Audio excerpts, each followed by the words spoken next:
در یکی از روزها پسر بچه‌ای به اسم سلمان در شهرستان گلپایگان واقع در استان اصفهان در سال 1380 به دنیا اومد.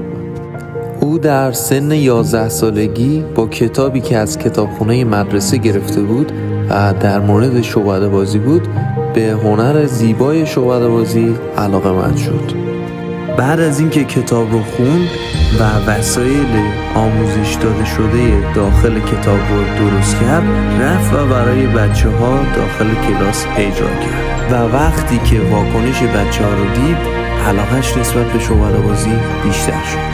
در ابتدای کار با ممانعت پدر و مادر روبرو شد و اونها دوست نداشتن که این کار رو ادامه بده و دوست داشتن که فقط درس بخونه و دکتر بشه یا هر چیز دیگه. و همینطور در ابتدای کار به دلیل بی‌تجربگی خیلی وقتا مورد تمسخر بچه‌ها قرار می‌گرفت و اون رو مسخره می‌کردن و حتی گاهی وقتا به اون میگفتن این دلغک بازی چیه که در میاری. اما اون هر طور که شده بود باید به خواستش میرسید. او در خانواده نسبتاً فقیری زندگی میکرد و وضع مالی زیاد خوبی نداشته. به همین دلیل از سن خیلی کم برای هر چیزی که دلش میخواست باید خودش کار میکرد و خودش پول در می‌آورد. و هر پولی که به دست می آورد اون رو صرف خرید وسایل شعبده‌بازی میکرد و به ماجیک شاپ مراجعه میکرد. اون با شوق و ذوق خیلی زیاد با همون وسایل کم و ابتدایی که داشت هر روز به پارک‌های شهرشون سر میزد و برای بچه‌ها اجرا میکرد. یک روز وقتی که به آرایشگاه رفته بود، زمانی که موهای سرش رو اصلاح کرد و اومد بره بیرون، یک کارت رو روی میز دید و تعجب کرد، چون که روی کارت نوشته شده بود آموزش شعبده‌بازی به صورت تخصصی. من از آقای آرایشگر خواهش کردم و اون کارت رو برداشتم. وقتی که برداشتم به اون شخص زنگ زدم و با اون قرار ملاقات گذاشتم.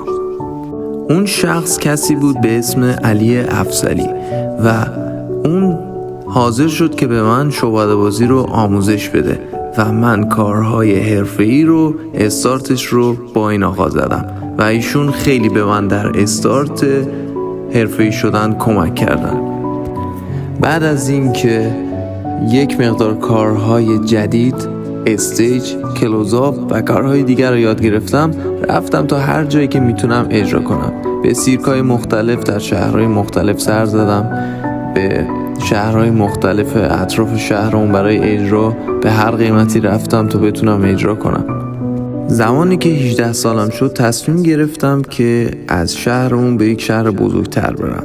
یک دوست داشتم به اسم میلاد مهدوی، باهاش تماس گرفتم و به اصفهان رفتم و خیلی به من کمک کرد و تصمیم گرفت که من رو با یک نفر آشنا کنه که من بتونم در یک رستوران هم کار کنم و هم بتونم اجرا کنم. رستوران فقط به من این قول رو داده بود که پنجشنبه‌ها و جمعه‌ها میتونم شعبده‌بازی کنم و بقیه روزها مجبور بودم که پرسنل باشم و برای مشتری‌ها سرویس دهی کنم.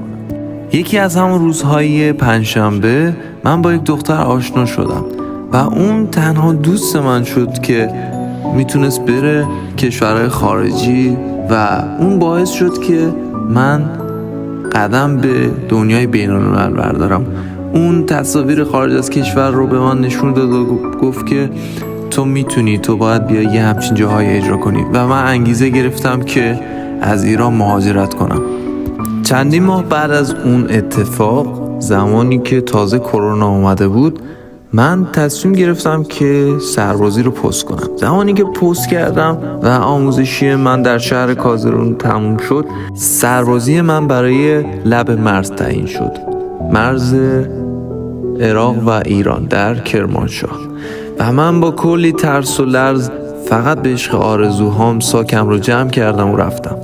بعد از گذشت 18 ماه، زمانی که سربازی من تموم شد، من به تهران رفتم و مشغول به کار شدم. 1 سال شبانه روزی تلاش کردم و تا تونستم پول جمع کردم و خودم رو در زمینه کارم آپدیت کردم تا بتونم مهاجرت کنم. حالا نوبت رفتن به دبی شد و من نه انگلیسی بلد بودم، نه پول زیادی همراه خودم داشتم برای این سفر، اما ایمان خیلی قوی داشتم و دوست داشتم ریسک کنم. فقط ساکم رو جمع کردم و حتی بدون خداحافظی رفتم.